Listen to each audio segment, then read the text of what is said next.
Hey guys, Dave from Mob Rules, and this is Tabletop Plus.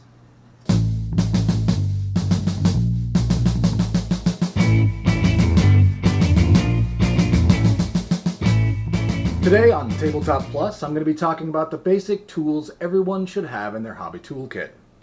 So a friend has decided to share their love of plastic crack with you by getting you a beginner set. Be it one of the Get Started collecting boxes or one of GW's starter kits like No Fear, First Strike, Dark Imperium, or even any of the Age of Sigmar kits. Just opening that box and smelling the smell of new plastic can be so exhilarating and at the same time completely daunting. How do you cut them out? How do you put them together? How do you deal with the inevitable shame that your friends and family will no doubt heap on you for getting into such a nerdy hobby?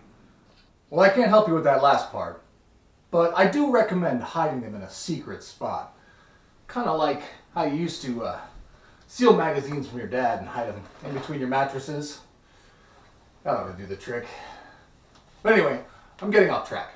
Let's get to the hobby desk and check out some tools, shall we? Alright, so by now you've unpacked your models and you're thinking about getting them put together and you're wondering how you're going to do that. Well, first thing you're going to need is a pair of clippers. Clippers are great because they allow you to take the piece that you're looking at and just kind of go right to it. Really simple, really easy. Boom. Couple quick cuts and you're done. You can also use an X-Acto knife.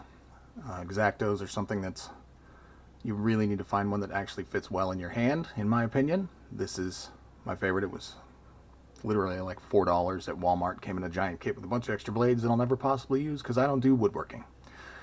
But while using an X-Acto, you're going to want to have a cutting mat. You can usually find them at your local hobby store. They're cheap, they're easy. They've got lines on them so you can measure stuff out if you care about that. I don't really, so it's fine. A good pair of clippers can run you up to $30 or so. GW's clippers are amazing. However, they're super expensive. These were $5 and I don't really care if they get destroyed. They serve the purpose really well. Now, you got your guy cut out. And you're thinking, how am I going to put them together? Because you want to get started playing because it's so much fun, as we all know. You can do two things. You can use regular super glue, which you can pick up at a hobby store. I don't recommend using the Mob Rules brand. It's full of dicks. I, however, swear by Plastruct Plastic Weld. It is amazing. It is simple, it is easy, and it welds plastic together so fast. You just slather it on willy-nilly and put your leg on however it says it lines up. No, not like that. Yeah, perfect. Done. Legged. The thing I like best about Plastic Weld Plastruct is that it bonds quickly and it creates a seam that doesn't leave a gap, unlike super glue, which can leave a gap. So you just take it, hit it again one more time here on the feet. Boom, boom, boom, and done. Simple, easy, breezy, beautiful. Cover girl. So now you got your model together and you're looking at all the flash lines. I recommend getting yourself a nice, cheap, easy file. Again, I picked this up at the local hobby store. It was literally 99 cents. It's got a really thin side and a thicker side in case you need to. All you got to do is just run it across your mold lines and places where they are, and it takes them right off. It's super easy. It's the best. You can also scrape in the X-Acto knife if you're more adventurous. I've been more adventurous, as the emergency room can tell you. So once you have your guy together, you're thinking about getting him painted. So you need to get yourself some paints. I pretty much use and recommend GW products. Other brands of paints have never really worked for me. There are tons of them, however, and varying different degrees. Layers, base coats, base coat, technicals. I mean, GW's got a good line. You don't need a lot to get started with whatever you want to paint. It's really simple, it's easy. You need to get yourself some brushes. I recommend a good set of starter brushes. These gold Taklon brushes have served me so well, to the point where I bought 4 more sets because I really enjoyed the way that the brush felt in my hand, and it helped me learn to be able to use the other brushes better. These are a nylon brush. Really simple, really easy.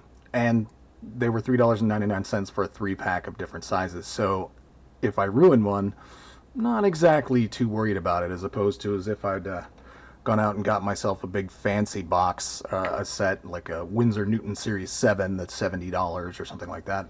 You're going to probably want to get a dry brush. I use Citadel dries just because, well, I'm lazy, but any brush will do for that. You need to get yourself something you can use as a water pot. Anything will do. It can be a mug that says mommy on it, I love you, whatever, it doesn't matter.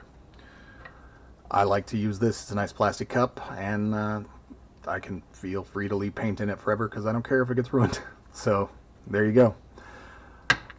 A nice mixing palette. Use it. These come in a Michaels had these for $3.99 for a 5-pack. As you can see, I've gotten quite a bit of use out of mine, and when I'm ready, I'll throw it away and just use a new one. So you get your guy, he's all together, you've gone out, you've researched your spray paint, you've spray painted them. The question you have to ask yourself now is, how am I going to hold it? There's 3 different schools of thought. I mean, you have this, hold them like this while you paint them.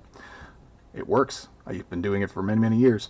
There is, well, they call it blue tack for most people when they're referring to it. This happens to be poster putty, which is the same thing as blue tack, and a cork. A lot of people recommend it. You just stick your guy on there, and now you've got something to hold other than the base. Gives you a little bit of ability to twist it around. However, I am going to pimp a product because I never could really use cork and blue tack.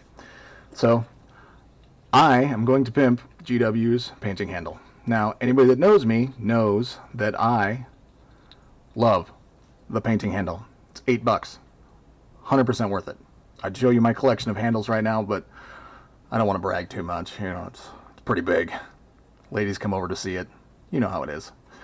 So you get your guy, you're setting him up, you're painting him, you're getting done, you get a nice paint job on him. He looks really good. And you're thinking to yourself, what am I going to do? Well, you want to base him. There's a couple different options. GW has some technical paints that are base paints. They're basically just sand mixed with paint. You smear it on. When it dries, you hit it with a nice dry brush again. Simple, easy, looks pretty good. Otherwise, you can pick up some sand if you want. Sand is pretty good. You just take a little bit of Elmer's glue and smear it across the base and dip the guy in the sand, pick it up, and there you go. Then you can paint the sand however you want, or you can leave it however you want. Things to look out for. As you start growing in your hobby, you'll find yourself looking for things like wet palettes. I never thought I would need a wet palette in my life. I was wrong. I picked this up at Michael's using a discount coupon for approximately $4.75. It has greatly increased my painting capabilities. These paints are 2 days old. Still wet. I can get into them right now and get paint on my brush and paint it on a model. It's perfect. Close it back up, keep it nice and good. It does come with a paper on it that's really designed for somebody that's doing big paintings and acrylic stuff like that. So I actually use parchment paper for baking. And I can rotate it out, throw it away, no problem.